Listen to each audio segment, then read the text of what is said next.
आमच्या मूर्खपणाने आमचे जीवन निराधार होते आणि आम्ही परिस्थितीच्या बंदिवासात अडकतो. परंतु देवावरील योग्य विश्वास आम्हाला प्रत्येक बंदिवासातून बाहेर काढण्यास समर्थ असतो. काय आम्ही जिवंत देवावर योग्य विश्वास ठेवलेला आहे? उपासना उपासना उपासना उपासना प्रभुजी करो उपासना प्रभुजी करो उपासना उपासना उपासना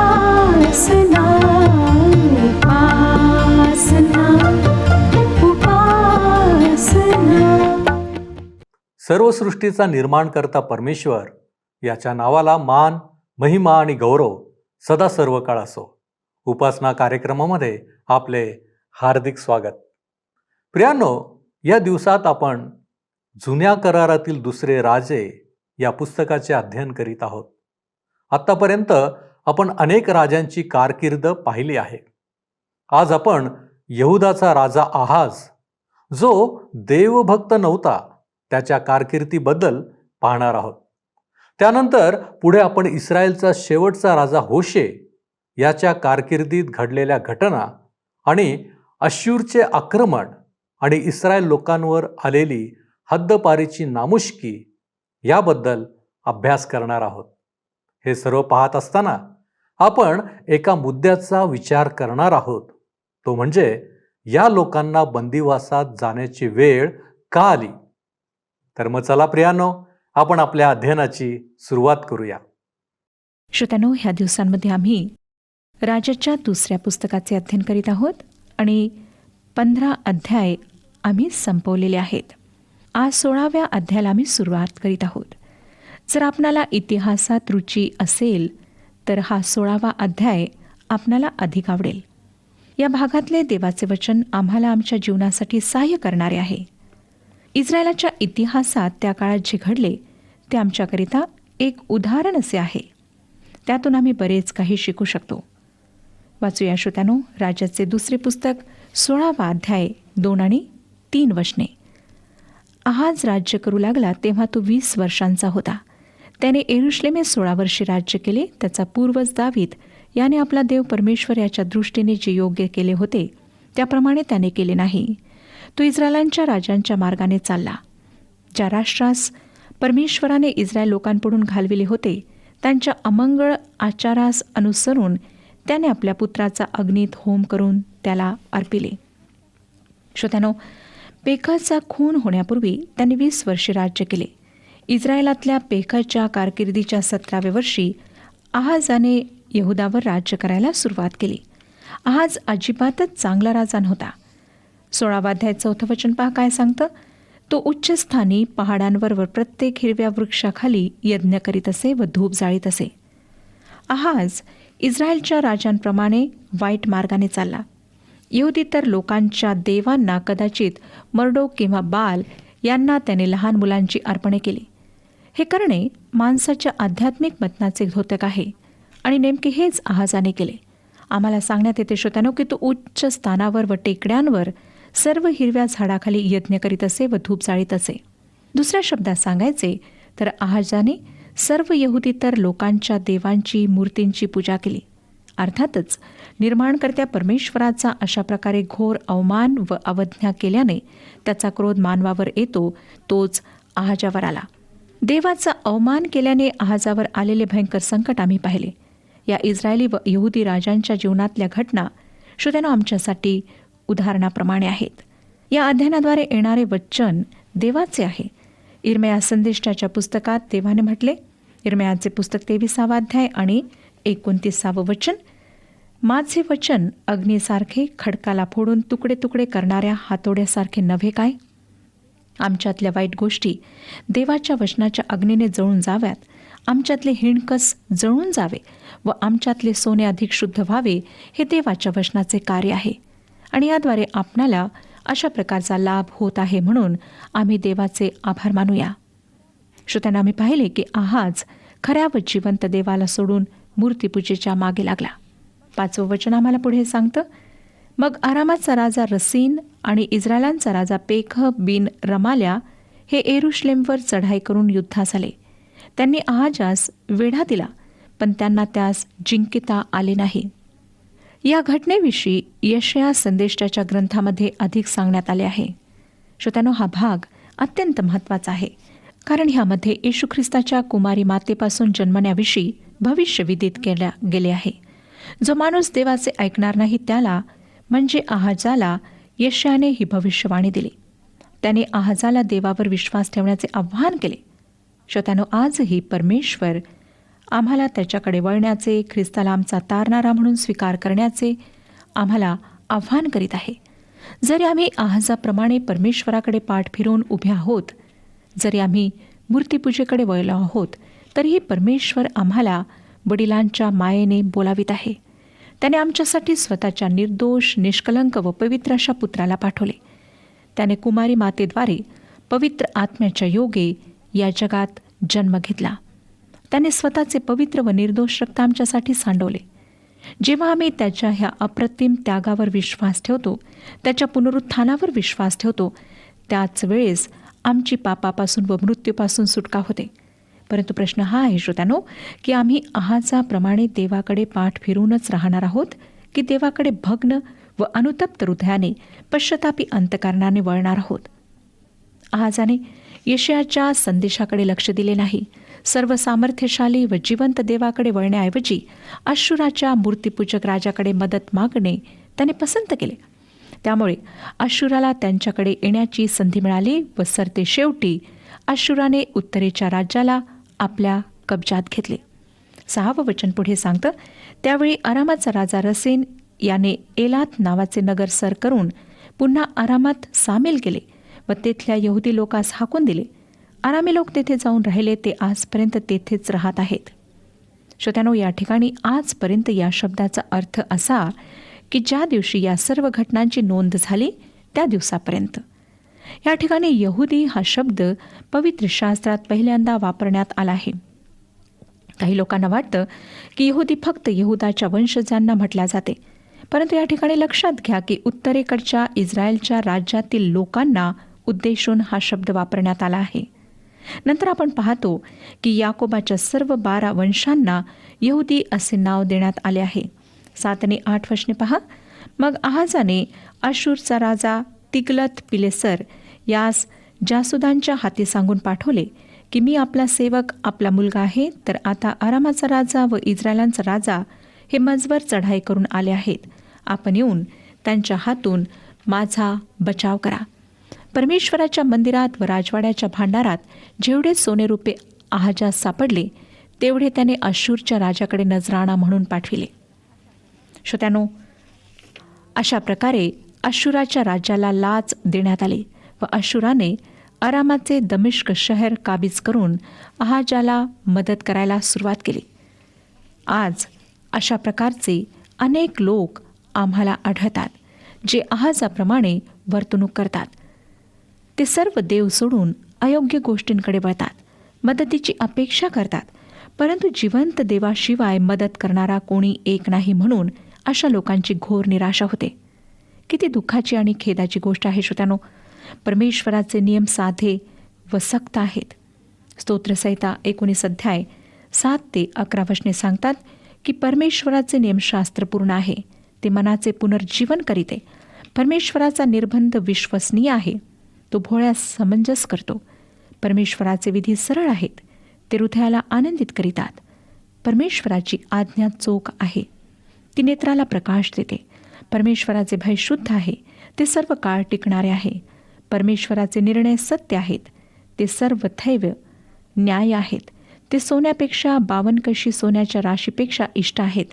ते मधापेक्षा, मोहळातून पाझरणाऱ्या मधापेक्षा गोड आहेत. शिवाय त्यापासून तुझ्या सेवकाला बोध होतो, ते पाळिल्याने मोठी फलप्राप्ती होते. श्रोत्यानो, या नियमांच्या पालनाने परमेश्वराचे साह्य, त्याची कृपा, मुक्ती आणि शांती, आनंद आम्हाला प्राप्त होतो. परमेश्वर आमच्यापासून आज्ञा पालनाशिवाय काहीच मागत नाही. मिखा संदेष्टा मिखाचे पुस्तक 6 अध्याय आणि 8 वचनात लिहितो, हे मनुष्या, बरे काय आहे?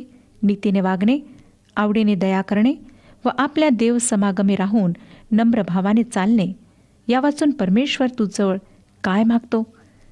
आज आपणापैकी कोणी परमेश्वराला सोडून दुसऱ्या कुठल्या मार्गाकडून मदतीची, मुक्तीची अपेक्षा करीत असेल तर आपण ही खात्री बाळगावी की आपणाला मदत मिळणार नाही. मिळाली तरी त्यातून बरेच गंभीर परिणाम आपणाला भोगायला मिळतील. आहाजाच्या जीवनाद्वारे आम्ही ही गोष्ट शिकतो. पुढे 16 अध्याय आणि 10 वचन सांगतं, तेव्हा अशूरचा राजा तिग्लत पिलेसर याच्या भेटीसाठी आहाज राजा दमिश्क येथे गेला. त्याने तेथील वेदी पाहून तिचा आकार व तिची घडण यांचा नमुना उरिया याजकाकडे पाठवून दिला. श्रोत्यानो, आहाजाची इच्छा होती की दमिश्कातील वेदीसारखी वेदी देवाच्या मंदिरात उभारावी. या सर्व काळात यशया त्याच्यासाठी भविष्यवाणी करीत होता व त्याच्या विरुद्धही भविष्यवाणी करीत होता. 17 वचन पुढे सांगतं, मग आहाज राजाने बैठकीवरले नक्षीकाम काढून टाकले आणि त्यावर असलेले गंगाळ काढले आणि गंगाळ सागर पितळी बैलांवरून काढून खाली फरसबंदीवर ठेविला. या ठिकाणी आहाज जिवंत देवाविषयी व त्याच्या मंदिराविषयी अगदी टोकाचा अनादर दाखवित आहे.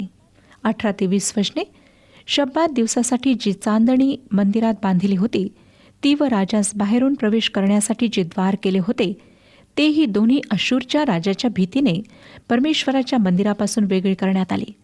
आहाजाने केलेल्या बाकीच्या गोष्टी यहुदाच्या राजाच्या बखरीत वर्णिल्या आहेत, नाहीत काय? आहाज आपल्या पितरांजवळ जाऊन निजला. त्याला दावीदपुरात त्याच्या पितरांमध्ये मोठमाती दिली. त्याचा पुत्र हिजकिया हा त्याच्या जागी राजा झाला. श्रोत्यानो, आहाजाने देवाच्या मंदिराची मोडतोड केली आणि त्यातल्या शोभेच्या ज्या वस्तू होत्या त्या सर्व त्याने त्यामधून काढून टाकल्यात. या अध्यायाचा शेवट आहाजाचा मृत्यू व त्याचा मुलगा हिजकिया याच्या कारकिर्दीच्या उल्लेखाने होतो. ही खरंच आश्चर्याची गोष्ट आहे की आहाजासारख्या देवहीन माणसाला हिजकिया सारखा पुत्र असावा. श्रोत्यानो, त्याच्याविषयी अधिक माहिती आम्हाला आता 17व्या अध्यायात पाहायला मिळते. 17व्या अध्यायाची मध्यवर्ती कल्पना आहे इस्रायलाचे बंदिवासात जाणे. इस्रायल बंदिवासात गेला याची 3 कारणे होती. त्यांचे बंदिवासात जाणे हे देवाच्या इच्छेनुसार होते. त्यापैकी पहिले कारण आम्हाला 13व्या वचनात सापडते. देवाची अवज्ञा केल्याने त्यांना बंदिवासात जावे लागले. 17वा अध्याय आणि 13वं वचन मी आपणाकरिता वाचत आहे. तरी परमेश्वराने सर्व संदेष्टे व द्रष्टे यांच्याद्वारे इस्रायल व यहुदा यास बजावून सांगितले होते की तुम्ही आपले वाईट मार्ग सोडून तुमच्या पूर्वजास जे सगळे धर्मशास्त्र मी विहित करून माझे सेवक संदेष्टे यांच्या हाती तुम्हाकडे पाठविले होते त्यास अनुसरून माझ्या आज्ञा व नियम पाळावे. श्रोत्यानो, त्यानंतर दुसरे कारण असे की त्यांनी देवावर अविश्वास दाखवला.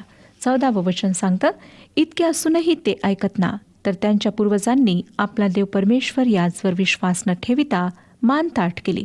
त्याप्रमाणे त्यांनी केले. आणि आम्हाला दिसतं 23व्या वचनात की शेवटी परमेश्वराने आपले सर्व सेवक जे संदेष्टे त्यांच्याद्वारे सांगितल्याप्रमाणे इस्रायलास आपल्या दृष्टीआड केले.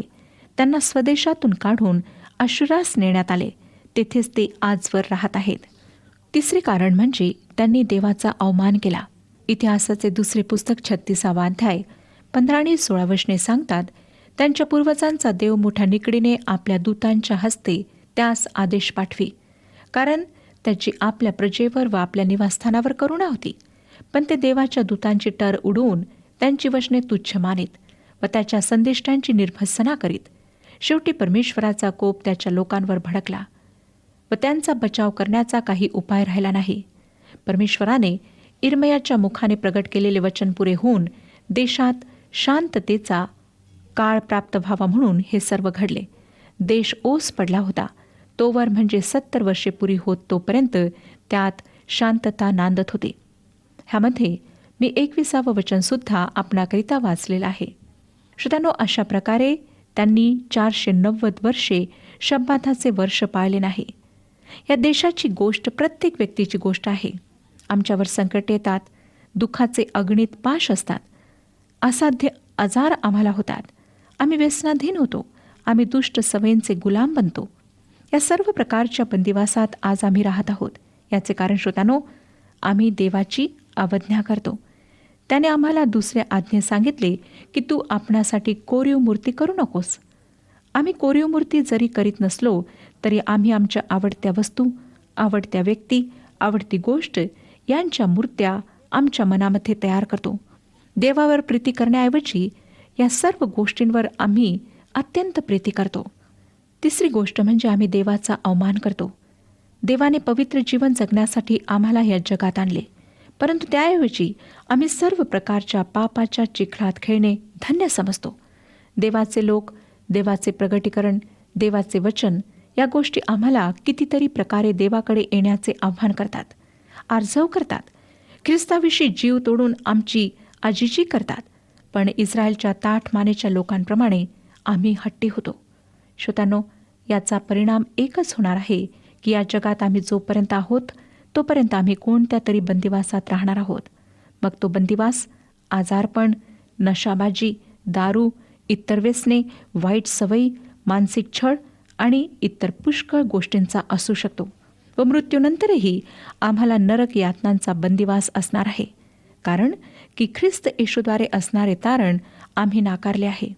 पवित्र शास्त्र आम्हाला सांगते, प्रेषितांची कृत्ये 4 अध्याय 12 वचनात, तारण दुसऱ्या कोणाकडून नाही, कारण जेणेकरून आपले तारण होईल असे दुसरे कोणतेही नाव आकाशाखाली मनुष्यांमध्ये दिलेले नाही. श्रोत्यानो, इस्रायलच्या बाबतीत आपण पाहतो की या 17व्या अध्यायात राजघराण्याचा अगदी शेवट झाला आहे. उत्तरेकडचे 10 वंश अश्शूराने बंदिवासात नेले आहेत.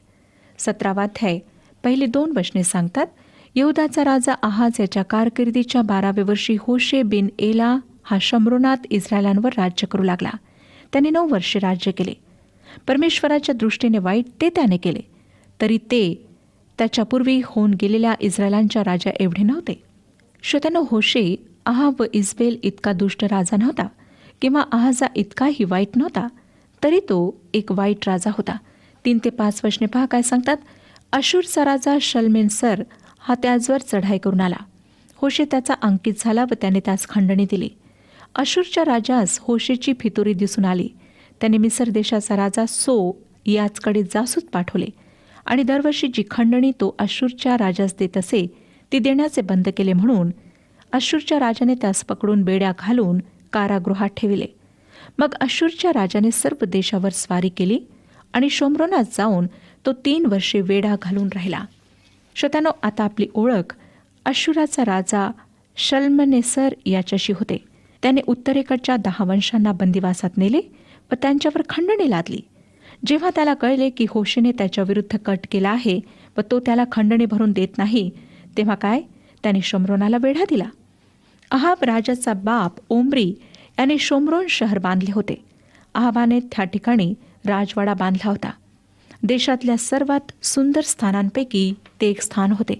आता श्रोत्यानो, अश्शूराच्या राजाने त्याला वेढा घातला.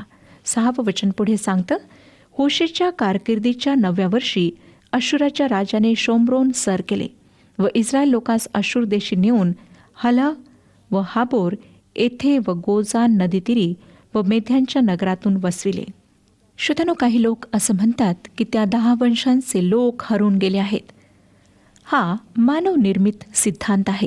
तो यासाठी अस्तित्वात आला की काही लोक जे स्वतःला या वंशांपैकी समजतात त्यांचा अहंकार कुरवाळला जावा. परंतु देवाचे वचन तसे सांगत नाही. उदाहरणार्थ, नवीन करारामध्ये याकोब आपल्या पत्राच्या 1 अध्यायाच्या 1 वचनात म्हणतो, 12 वंशातील पांगलेल्या लोकास. स्पष्ट आहे की 10 वंश हरवले असे याकोबाला वाटले नव्हते. काही लोक म्हणतात की जेव्हा अशुराच्या बंदिवासात इस्रायली लोक गेले तेव्हा ते हरवले. परंतु काही वर्षांपूर्वी जे यहुदी इस्रायल राष्ट्रात परतले त्यांच्यापैकी काही लोक या 10 वंशांपैकी आहेत हे तुम्हाला समजेल. अगदी थोडे लोक परतले. 70 लाख लोक बंदिवासात गेले आणि फक्त 65,000 लोक पॅलेस्टाईनला परतले. 7 आणि 8 वचने पुढे मी वाचत आहे. याचे कारण असे की इस्रायलाचा देव परमेश्वर याने त्यास मिसर देशाचा राजा फारो याच्या हातातून सोडून मिसर देशातून बाहेर आणले होते, तरी त्याच्या विरुद्ध त्यांनी पाप केले व अन्य देवांची पूजा केली. आणि ज्या राष्ट्रास परमेश्वराने इस्रायल लोकांपुढून घालविले होते त्यांचे नियम व इस्रायलांच्या राजांनी आचरणात आणलेले नियम यांचे त्यांनी अवलंबन केले होते. श्रोत्यानो, देवाने या लोकांच्या बाबतीत खूप संयम राखला. देशाची विभागणी झाल्यानंतर जवळजवळ 2000 वर्षे देवाने या लोकांना भरपूर वेळ व प्रत्येक संधी दिली, परंतु त्यांनी त्याचा उपयोग करून घेतला नाही. ते सतत पुन्हा मूर्तीपूजेकडे वळले, देवापासून दूर गेले. देवाचे वचन स्पष्टपणे सांगते की त्यांनी दुसऱ्या देवाची उपासना करण्याचा आग्रह धरला, म्हणून ते बंदिवासात गेले. 9 आणि 10 वचने, तसेच इस्रायल लोकांनी आपला देव परमेश्वर याच्या विरुद्ध अनुचित गोष्टी गुप्तपणे केल्या. पहारेकऱ्यांचे बुरुज असोत की तटबंदीची नगरे असोत, अशा आपल्या सर्व नगरात त्यांनी उच्चस्थाने स्थापिली. त्यांनी सर्व उंच पहाडांवर व प्रत्येक हिरव्या झाडाखाली मूर्तीस्तंभ व आशेरा मूर्ती स्थापिल्या. प्रत्येक टेकडीच्या माथ्यावर व हिरव्या झाडाखाली यहुदीतर लोकांच्या देवांची पूजा चालूच राहिली. इस्रायल देश अशा प्रकारे अत्यंत घृणास्पद अनैतिकतेमध्ये चालत राहिला. नंतर 11 आणि 12 वचने पहा.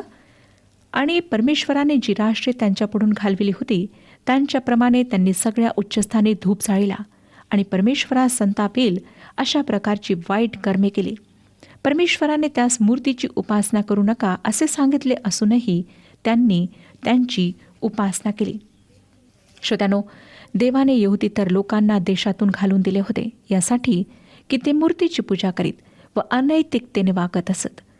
आपणाला असे वाटते का की परमेश्वर इस्रायलाला या गोष्टी करायला परवानगी देईल? अर्थातच नाही. त्यांनी जेव्हा हे पाप करण्याचा अतिरेक केला, देवाच्या प्रगटीकरणाला, देवाच्या सेवकांना जुमानले नाही, तेव्हा देवाच्या सहनशीलतेचा अंत झाला व या ताठ मानेच्या लोकांना शुद्धीवर आणण्यासाठी देवाने त्यांना अशुराच्या ताब्यात दिले. अशुराने त्यांना बंदिवासात नेले. 13वे वचन आम्हाला सांगतं, तरी परमेश्वराने सर्व संदेष्टे व द्रष्टे यांच्याद्वारे इस्रायल व यहुदा यास बजावून सांगितले होते की तुम्ही आपले वाईट मार्ग सोडून तुमच्या पूर्वजास जे सगळे धर्मशास्त्र मी विहित करून माझे सेवक संदेष्टे यांच्या हाती तुम्हाकडे पाठविले होते त्यास अनुसरून माझ्या आज्ञा व नियम पाळावे. श्रोत्यानो, इस्रायलच्या उत्तरेकडच्या राज्याकरिता देवाने अहिजा, एलिया, मिखाया, अलिशा, योना, आमोस व होशे यासारखे भविष्यवादी पाठवलेत आणि दक्षिणेकडच्या राज्यासाठी शमिया, योएल, यशिया व मिखा यासारखे संदेष्टे पाठवले. त्यानंतरच्या काळात तो नहूम, हबक्कूक, सफन्या, इर्मया या संदेष्टांना पाठविणार होता. यापैकी प्रत्येक भविष्यवाद्याने दोन्ही राज्यातील लोकांना जर ते आपले दुष्ट मार्ग सोडून परमेश्वराकडे वळले नाहीत तर होणाऱ्या गंभीर परिणामांची सूचना दिली. श्रोत्यानो, आज सुद्धा तो आपल्या वचनाच्याद्वारे आम्हातील प्रत्येकाला सतर्क करीत आहे. परंतु जर आम्ही पश्चाताप करणार नाही, वाईट मार्गापासून परत फिरणार नाही, पापी जीवनातून निघून येशू ख्रिस्ताला आपलं जीवन समर्पित करणार नाही, तर आम्हाला सुद्धा भयंकर असे गंभीर परिणाम भोगावे लागतील. ह्या विषयात परमेश्वर आपले मार्गदर्शन करो आणि आपणा सर्वांना आशीर्वाद देऊ. प्रियानो, आज आपण 3 कारणे पाहिली ज्याद्वारे सर्वसमर्थ देवाचा कोप इस्रायल लोकांवर आला. ती कारणे म्हणजे आज्ञा व नियम न पाळणे, देवावर अविश्वास दाखविणे आणि देवाचा अपमान करणे. होय प्रियानो, जर आम्ही निर्माणकर्त्याचा घोर अपमान करतो, त्याची अवज्ञा करतो, त्यामुळे आम्ही आमच्यावर देवाचा क्रोध ओढवतो आणि याच कारणांमुळे इस्रायलांना बंदिवासात जावे लागले. काय आम्ही वरील 3 कारणांनी देवाला क्रोधित करतो काय? प्रियानो, देवाची इच्छा आहे की आम्ही पवित्र जीवन जगावे, आम्ही पापात अडकू नये. आज आपण विचार करू की काय आम्ही बंदिवासात आहोत? आमची वाईट सवय, देवाविरुद्ध जाण्याची वृत्ती, स्वार्थीपणा अशा बंदिवासात आहोत काय? स्वतःचे परीक्षण करा आणि बाहेर पडा. आपण प्रार्थना करू. प्रभूजी, आम्ही तुझ्या चरणांपाशी आलेलो आहोत. आज तू आम्हाला दाखवून दिलेला आहे की आम्ही कशा प्रकारे तुझ्या विरुद्ध कृत्य करून आम्ही तुझा क्रोध, तुझा कोप आमच्यावर ओढवतो. होय प्रभूजी, अशी कारणं जर आमच्यामध्ये असतील तर आमची विनंती आहे, या सर्वांपासून बापा तू आम्हाला दूर कर. आणि प्रभूजी आम्ही खऱ्या अर्थानं तुझी लेकरं या नात्यानं तुझ्या चरणांपाशी यावं आणि बापा तुझ्याद्वारे आशीर्वादित बनावं. होय प्रभू परमेश्वर दे बापा, आम्ही तुझी लेकरं आहोत हे आम्ही देखील कदापि विसरू नये. म्हणून बापा तुझी कृपा आमच्यासाठी विपुल अशी कर. आत्तापर्यंत तू आम्हाला सांभाळलंस, आमची काळजी घेतलीस, याबद्दल आम्ही तुझे मनापासून आभार मानतो, तुला धन्यवाद देतो. तारणारा प्रभू येशू ख्रिस्त त्याच्या गोड आणि गौरवी नावात ही प्रार्थना करतो म्हणून तू ऐक. आमेन. देवाचे भय धरा व त्याच्या आज्ञा पाळा. प्रभू आपणास सहाय्य करो.